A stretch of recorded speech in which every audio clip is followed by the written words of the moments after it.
Abilene, Texas. Today marks 30 days in a row above 100 degrees, 30 consecutive days, not 30 years ago, not in some record book that nobody reads, right now, this morning, and the forecast does not show a single break before the end of this month. That number alone should stop you cold, because when you zoom out and look at what the models are showing for the coming week, what the GFS and the European are both agreeing on, this heat is not done with the south. It is actually about to shift, reorganize, and in some areas intensify. The upper-level ridge driving all of this is one of the most stubborn atmospheric features I have tracked all summer, and summer 2026 has been full of them. Let me tell you exactly what is happening, where it is heading, and who needs to be paying the closest attention right now. Because the answer to that last question is going to surprise some of you who thought you were already past the worst of it. The National Weather Service out of Fort Worth and Dallas put it plainly this week. Dangerous heat persists across the desert southwest through this weekend. And then it shifts. It digs into the southern plains and the lower Mississippi Valley through at least the middle of the next week. Numerous daily record high temperatures are expected through at least Tuesday for much of Texas and Oklahoma, as well as portions of Louisiana, New Mexico, and Arizona. That is straight from the NWS forecast discussion, updated just hours ago.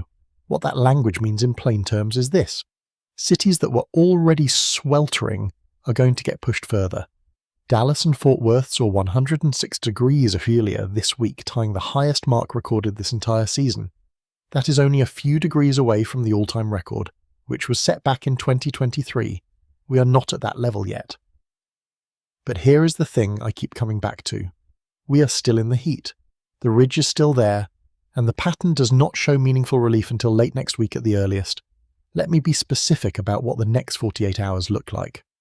Today across North Texas, the Permian Basin and the Big Bend region, highs are running between 103 and 106 degrees. Heat index values in the Dallas metro are pushing 110. Overnight lows are not dropping below the mid-70s in most of the southern tier. That is the detail that matters most. When nights stay this warm, the human body never fully recovers from the previous day. The heat stress compounds, day after day, and by the time you get to day 5 of this pattern, the cumulative damage to vulnerable populations, the elderly, outdoor workers, anyone without air conditioning becomes severe. Houston is dealing with the same problem right now. Southeast Texas is in the grip of triple-digit heat with humidity making it feel considerably worse. Heat index values along the Gulf Coast and in the Houston metro have been regularly touching 107, 108 degrees. Southeast Texas forecasters are also flagging a rapid onset drought risk. The dry conditions accelerate when temperatures sit this high for this long because evaporation rates spike and any remaining soil moisture gets pulled out fast.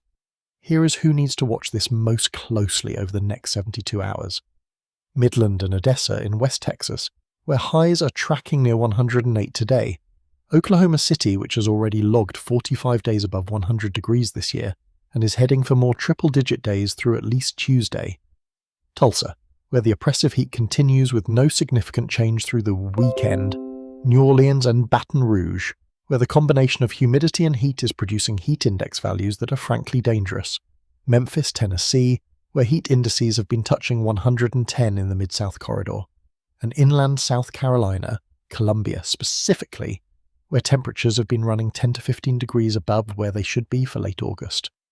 And let me put one more number in front of you before we go any further. Miami tied its all-time hottest day recorded this week. 100 degrees Fahrenheit in Miami. That is only the second time in recorded history that Miami has reached that mark. The Fox Forecast Center confirmed it. The heat dome that was anchored in the southwest expanded east and southeast, and combined with the tropical humidity already in place along the Florida coast, it pushed temperatures to levels that city almost never sees. 100 degrees in Miami is not a data point you take lightly. It tells you how far the reach of this ridge has extended. This is not a regional event anymore. It is covering the entire lower half of the country at once, now. Let me tell you something about what I've been watching in the overnight model runs, because this is the piece that has my attention right now, and it changes the story for the second half of the next week. The European ensemble and the GFS ensemble are agreeing on something that is actually significant for states like Georgia, the Carolinas, and Florida. The heat dome is expected to shift its course slightly as we move through next week. The most extreme conditions that have been concentrated in Texas and Oklahoma are going to spread eastward. Georgia and the Carolinas, areas that have already been dealing with brutal humidity and above-average warmth, are about to get the full force of this upper-level ridge overhead. South Carolina had its warmest March through July period on record this year, and now the models are showing this thing parking right on top of them. Before I go any further, I want to take a second. I am Arthur, and you are watching US Weather Threat. If this is the first time you've found this channel, I want to invite you to hit that subscribe button. We cover exactly this. The data, the details, the cities, the mechanisms every day. Hit subscribe, turn on notifications, and I'll make sure you never get blindsided by a pattern shift like the one we're tracking right now. Let's get back into the data. I want to explain the mechanism here, because understanding why this is happening helps you understand why it keeps happening. All summer, the upper level ridge, essentially a dome of high pressure in the mid to upper atmosphere, has been oscillating back and forth across the country like a pendulum.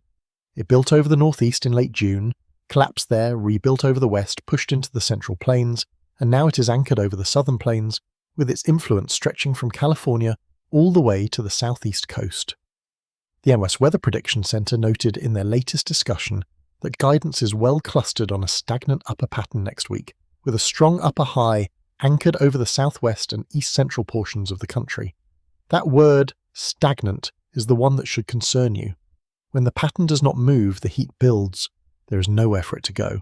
The heat dome works like a lid. Sinking air underneath the ridge compresses and warms as it descends. That same sinking suppresses clouds and rainfall. No clouds means more solar heating during the day. No rain means the ground dries out. Dry ground heats even faster because there is no evaporative cooling. It is a self-reinforcing system, and once it gets locked in, it can persist for weeks. We have now been watching this version of the setup for the better part of 3 weeks across the south-central United States. Where are we going day by day? Let me walk you through the next 7 days as clearly as I can. Today, Sunday, August 23rd. Heat advisories and extreme heat warnings span from Southern California across Arizona and New Mexico into Texas and Oklahoma, with heat alerts also in place through the southeast.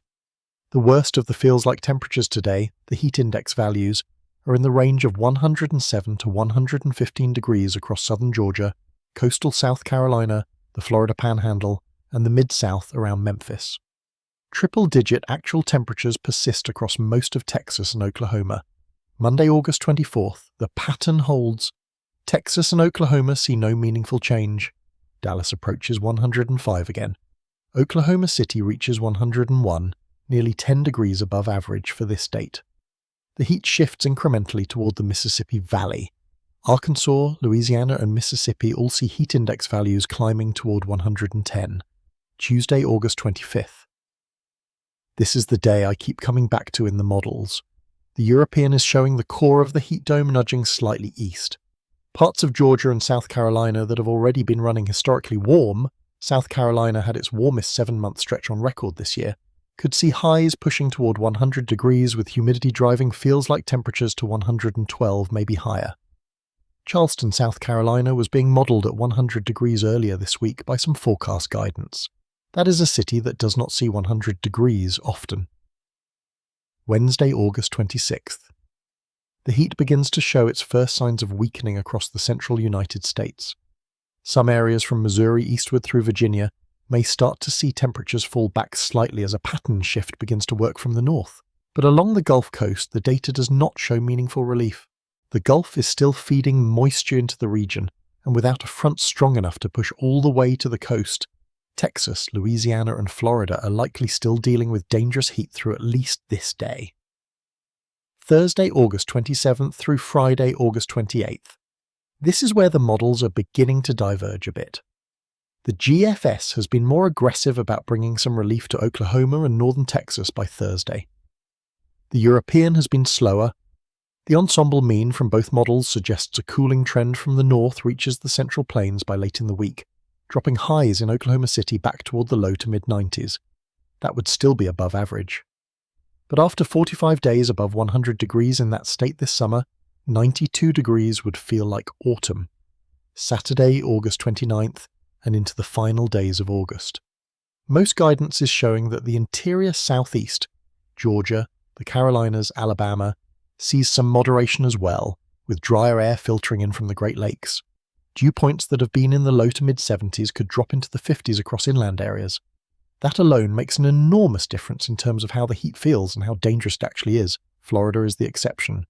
The peninsula stays warm and humid through the end of the month, which is typical. What is not typical is how little the temperatures have varied from day to day this month. The heat has been unusually relentless even by Florida standards. I want to spend a moment on something the data shows clearly that most coverage has glossed over. The fire weather situation developing alongside this heat event across Texas and Oklahoma is significant. The NWS office in Amarillo has issued elevated to critical fire weather conditions across the Panhandle region, with those conditions expected to persist through much of the next week. When you combine 100+ degree heat, relative humidity dropping into the single digits during the afternoon hours, and wind gusts that can occasionally touch 30 to 40 miles per hour, you have the conditions for fires to ignite and spread rapidly. This is not a distant threat. Parts of western Oklahoma and the Texas Panhandle have already logged multiple fire weather watches and red flag warnings this month. Vegetation is critically dry. Any ignition source in those areas right now has the potential to become a major incident extremely fast. The drought situation amplifying all of this deserves its own sentence. Rapid onset drought, what meteorologists sometimes call flash drought, has developed or worsened across Texas and Oklahoma over the past several weeks. Strong evaporation under the heat dome has pulled moisture out of the soil faster than it can be replenished. The US Drought Monitor has been expanding D1 and D2 drought coverage across the southern plains, and the forecast for continued heat with little to no rainfall through the end of the month means this will only get worse before it gets better. Farmers and ranchers across West Texas and Oklahoma are dealing with cracked soil, stressed crops, and dwindling water supplies. The economic damage from a drought that develops or deepens in August is compounded by the fact that it often carries over into the fall season. AccuWeather's long-range team has been noting that temperatures across the southern plains are running 5 to 10 degrees above the high historical average. That sounds like a standard heatwave bulletin, but when you sit with that number, it is remarkable. Historical averages for this part of August already account for the heat of summer in one of the hottest regions of the country. Being 5 to 10 degrees above those averages consistently for weeks is not a modest departure. It is a sustained departure into territory that these communities rarely experience. Before I get to the big picture science, let me give you a number that I keep returning to, because it reframes everything else I am about to say. The Weather Prediction Center's August 16th discussion described what was happening over the United States as the strongest heat dome on the planet, not the strongest in the US, the strongest on the planet at that moment. A pressure system of that magnitude sitting over a country of 330 million people has real consequences that go beyond temperature readings. Now I want to zoom out further, because there is a bigger story embedded inside this heat event, and it is one that matters well beyond the next 7 days. What you have been watching all summer is not just a series of individual heat domes. It is a pattern that has been repeating because of the atmospheric setup we are locked into. This summer has featured what climate analysts are calling a swinging ridge, a high-pressure system that oscillates from one region to another rather than progressing across the country. The result has been that almost no part of the lower 48 has gone unaffected. The Northeast broke records in early July, the Midwest baked, the West had one of its worst heat events in decades in late July and early August. And now the South is bearing the brunt as the ridge settles in for what looks like an extended stay. The deeper mechanism involves the El Niño pattern that has been developing all year. The National Weather Service confirmed El Niño conditions in June. Since then, warming in the equatorial Pacific has amplified the subtropical jet and contributed to the persistence of the upper-level ridge. El Niño events do not cause heat waves directly, but they shift the atmospheric steering currents in ways that make it easier for heat domes to build, amplify, and hold position. What we are seeing in late August 2026 is one of the clearest examples of that dynamic that I have tracked in recent years. This is also doing something to overnight temperatures that deserves its own attention. Across the southern plains and Gulf Coast, morning lows are consistently failing to drop below the mid to upper 70s. In some urban cores, Houston, Dallas, New Orleans, overnight lows have been in the low to mid-80s on several nights this month. Meteorologist Jeff Masters of Yale Climate Connections has put it well. If you're talking heat waves, that nighttime low is incredibly important for determining total heat stress. When it does not cool off at night, the body does not have time to readjust. That is not just a comfort issue. It is a public health issue, and it is one of the clearest signatures of the kind of heat that kills people. The official death count from this summer's heat events nationally has been deeply sobering. As of early August, at least 70 deaths had been attributed to the heatwave complex that has gripped the United States since late June. That number is almost certainly an undercount because heat deaths are often attributed to other causes at the time of death and only captured in excess mortality data weeks or months later. Have you had to deal with this heat personally? Drop your city in the comments. I want to know where you are and what you've been experiencing. This is one of those summers where the map tells one story and the people living it tell another. There is one more layer to this that I want to add before we get to what I think is the most critical part of today's analysis, and that is the power grid. Every prolonged heat event of this magnitude puts the electrical grid under stress. 55 million people across the South are running air conditioning units continuously. Commercial cooling systems are running harder and longer than they were designed for in this kind of sustained heat. ERCOT, the Texas grid operator, has issued multiple conservation appeals this month. On the hottest days, demand has pushed near the limits of available generating capacity. That does not mean the lights are going to go out, but it does mean that the margin between peak demand and available supply has been extremely thin on several days. If a large generating plant goes offline unexpectedly on a day when Dallas is sitting at 106 degrees and millions of air conditioners are running at full power, the situation becomes critical very quickly. This is not hypothetical. It has happened before in Texas, and the grid has been upgraded since the devastating winter storm of 2021. But heat waves are a different kind of stress. They are sustained rather than sudden. Demand does not spike and drop, it stays elevated for days. Every day that the heat continues, the stress accumulates. I am not saying the grid will fail. I am saying it is worth being aware that the infrastructure supporting life in this heat is being pushed hard. If you have friends or family in Texas or Oklahoma whose power goes out during this stretch, they need to get somewhere cool immediately. Heat stroke can develop faster than most people realize. Now I want to take you into the most important part of today's analysis, because there are two things happening in the background that are going to shape how this heat event ends and how the atmosphere sets up heading into September, and neither of them is getting the attention they deserve right now. The first is what is happening with the moisture coming off the Gulf. The Gulf waters are extremely warm right now. Sea surface temperatures across the northern and western Gulf are running 2 to 4 degrees above average. Normally, in late August, some of those waters are starting to show at least marginal cooling. That is not happening. What that means for the heat event is this: the Gulf is continuing to pump moisture northward into the southern plains and southeast. That moisture is what is keeping dew points in the 70s across Texas, Oklahoma, and the coastal southeast. It is what is driving those dangerous heat index values well above the actual air temperature, and it is what is making overnight lows so stubbornly warm. The Gulf is essentially acting as a heat battery for the region, recharging the moisture content of the air mass every single night. That warmth in the Gulf also matters for what comes next. Atlantic hurricane season peaks in September, and the Gulf waters right now, normally warm with sea surface temperatures running 2 to 4 degrees above average, are a favourable environment for tropical development if and when a disturbance moves through. The National Hurricane Center has not identified any immediate threats as of today's briefing, but the background environment across the northern Gulf is one that tropical systems can use to strengthen rapidly if conditions align.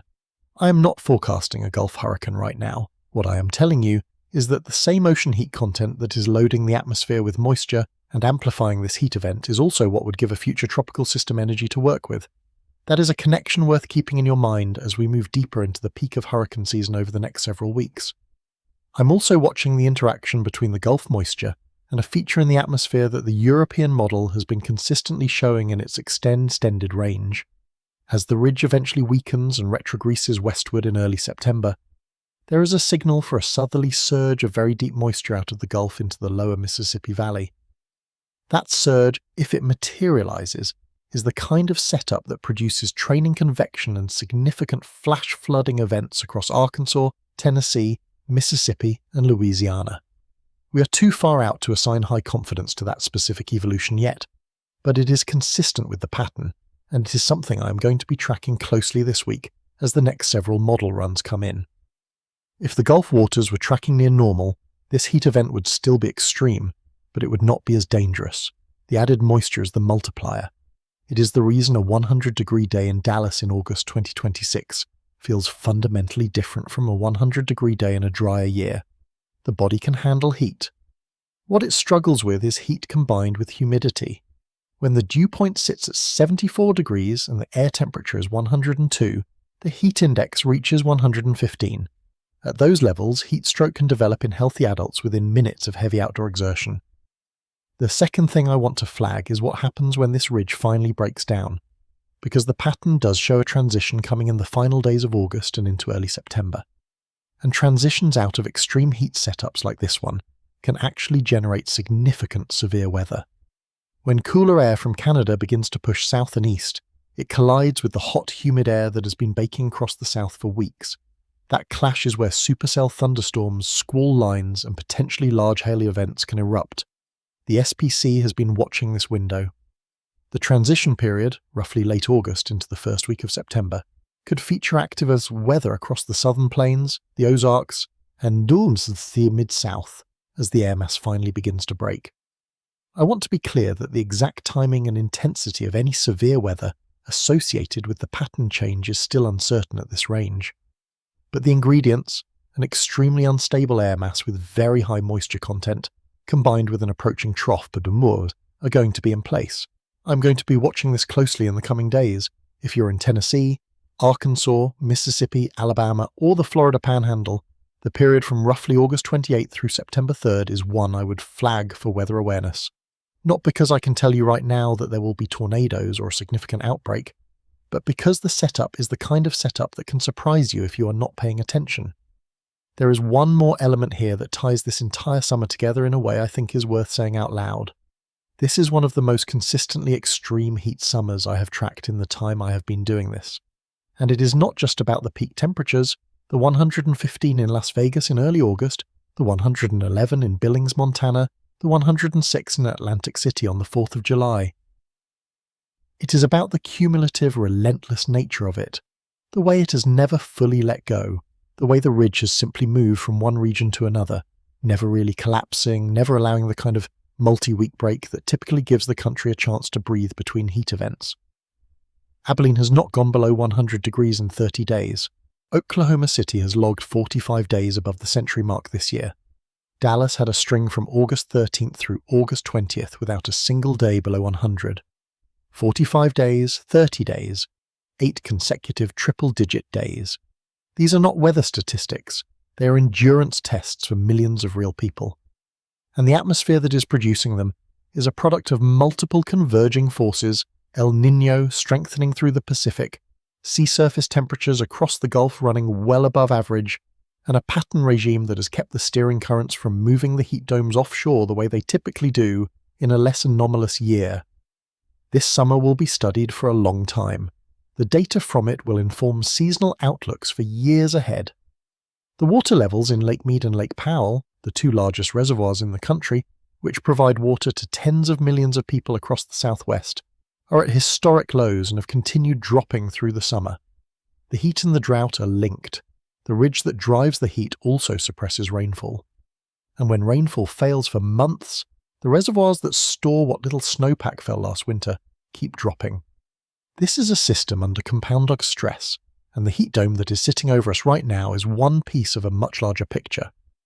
Let me give you a sense of what is happening in the longer range ensemble guidance right now, because I looked at the latest CPC 6 to 10 and 8 to 14 day outlooks before recording this, and there is a signal there worth discussing. The 6 to 10 day temperature outlook, that is the period from roughly August 28th through September 1st, shows a wide swath of the country that is still favoured for above normal temperatures. The south and southeast remain highlighted in that orange and red shading that the CPC uses for above normal probability. The Great Plains and Midwest, interestingly, start to show a more mixed signal. That is consistent with the idea of a cooling trough working down from Canada into the central states by late in the period, while the south lags behind in the transition. The 8 to 14 day outlook, which takes us into the first full week of September, shifts that above normal signature somewhat westward, back toward Texas and the southwest, while the southeast moves toward near normal probability. That is actually meaningful. If the CPC's signal verifies, it would suggest that the corridor from the Carolinas through Tennessee and Georgia might finally get a real break in the first week of September. I will take that with appropriate caution, because the longer the range, the lower the confidence. But it is consistent with the model trend we have been watching. What does this mean for the coming weeks and for early September? The Climate Prediction Center's outlooks show above normal temperatures likely continuing across the south and southeast into September. The core of the heat is expected to remain anchored across Texas, Oklahoma, Louisiana, and Mississippi. Areas further east, Georgia, Florida, the Carolinas, are forecast to see periods of above normal warmth punctuated by brief cool spells when fronts manage to penetrate. The northern tier of the country, the Midwest and Great Lakes, are actually running near or slightly below normal as a different air mass dominates up there. That contrast, hot and humid in the south, near normal in the north, is the defining climate pattern of late summer 2026, and it is going to be the backdrop against which the severe weather season plays out over the next several weeks. There is a reason heat is the #1 weather killer in the United States. More deaths every year than tornadoes, more than hurricanes, more than lightning. The National Weather Service data is unambiguous on that point, and yet heat does not produce dramatic footage. It does not look like a tornado or a hurricane. It just sits there, day after day, and the toll accumulates quietly. If you're in any of the areas I have talked about today, especially Texas, Oklahoma, Louisiana, Mississippi, Georgia, South Carolina, or Florida, please take this seriously through the end of August. Avoid outdoor exertion during peak afternoon hours. If you have elderly neighbours who you have not heard from in a day or two, check on them. Make sure your pets have water and shade. And if your air conditioning goes down, get somewhere cool immediately. Do not wait to see if it gets better. What are you seeing out your window right now? If you're in the south and you've been living through this for weeks, I want to hear from you in the comments. Because sometimes the numbers do not capture what it actually feels like to walk outside at 8 in the morning and already be sweating. If you want to stay ahead of this pattern, and the severe weather transition that is coming behind it, click that subscribe button and turn on notifications. Tomorrow I'm going to be watching the latest model runs very closely for signs of whether that pattern transition in late August is going to be fast or slow, and what that means for the severe weather risk going into the first week of September. That is the story that is just beginning to develop, and when it does, you will hear about it here first. The 30-day streak in Abilene is not over yet. The ridge is not done, but the end of this chapter is closer than it was a week ago. Stay with me, we are watching every run,